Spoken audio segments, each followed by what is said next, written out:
Hello বন্ধুরা, তোমরা সবাই কেমন আছো? আশা করি সবাই ভালো আছো। আমি মোটামুটি আছি, বেশি ভালো নেই। গতকালের পোস্টে তোমরা দেখেছি আমার শরীরটা বেশি ভালো না, তো আমার বেশি মশলা খাওয়া মানা আজকাল। তো আমি এখন দেখো কি খাচ্ছি, আর লাল জিনিসটাও খাওয়া মানা সবজির মধ্যে, ফলের মধ্যে।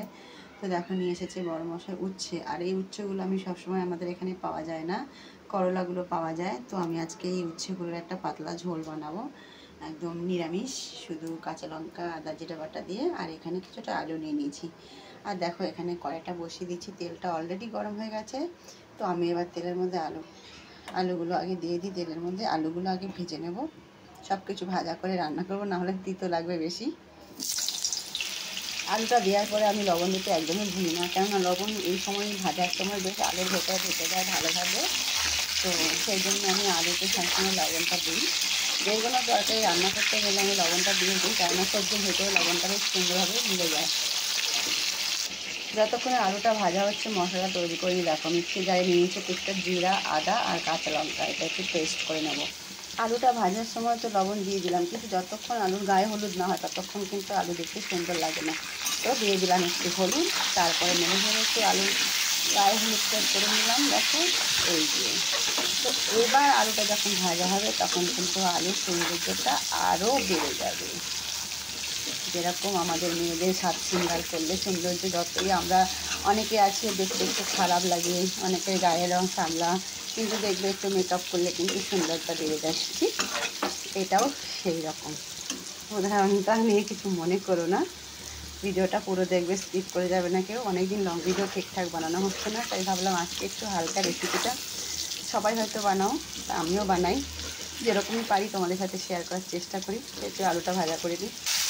আলুগুলো তুলে নেওয়ার পর দিয়ে দিলাম উচ্ছেগুলো, আর একটু নুনে দিয়ে দিলাম লবণ। এই উচ্ছেগুলোকেও ঠিক এইভাবে একটু ভাজা করে নেবো। আর উচ্ছেটা এখন আর হলুদ দেবো না, কেননা আলুর মধ্যে যেটা দিয়েছিলাম ওর তেলের মধ্যে আছে, তাই আর এখন লাগবে না। তো আগে এগুলো ভাজা করে নিই। উচ্ছেগুলো ভাজা হয়ে গেছে, মাঝখান দিয়ে একটু ফাঁকা করে দিয়ে দিলাম পাঁচফোড়ন। এবার পাঁচফোড়নটা দেওয়ার পরে দিয়ে দিচ্ছি বেটে রাখা মশলা দিয়ে।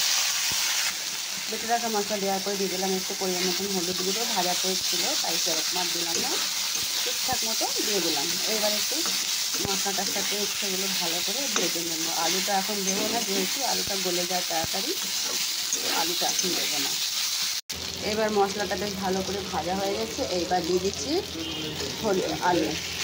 এবার একটু নেড়ে চেড়ে নেব। কষানোর সময় কি এত সুন্দর লাগছে দেখো, আর যখন রান্না হবে তখন কত সুন্দর লাগবে তরকারিটা, তাই না? এবার দিয়ে দিচ্ছি পরিমাণ মতো জল। আজকে না বোতলেই দিচ্ছি, বোতলে কিছুটা জল ছিল সেটাই দিয়ে দিলাম। জলটা দেওয়ার পরে দিয়ে দিচ্ছি কিছুটা লবণ, কেননা লবণটা আমি মশলার সাথে দিইনি, যে ভাজাতে দিয়েছিলাম, তো একটু কম হতে পারে। তো পরিমাণ মতো লবণ, যে যেরকম খাও ঠিক সেরকম। এবার একটু ঢেকে রান্না করব। অনেকক্ষণই তো ফুটলো, একটু এবার দেখি।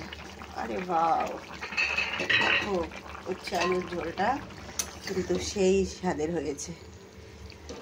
আলুগুলো এমনিতেই ভেঙে যাবে, এখন আর ভাঙবো না, নাড়াচাড়া করতে গেলেই ভেঙে যাবে। তো কারা কারা খেয়েছে অবশ্যই জানাবে। আমার রেডি হয়ে গেছে উচ্ছে আলুর ঝোলটা। তো সবাইকে অনেক অনেক ধন্যবাদ। আবার নতুন রেসিপির সাথে তোমাদের সাথে দেখা হবে। Tata, bye bye. গ্যাসটা বন্ধ করে দিচ্ছি।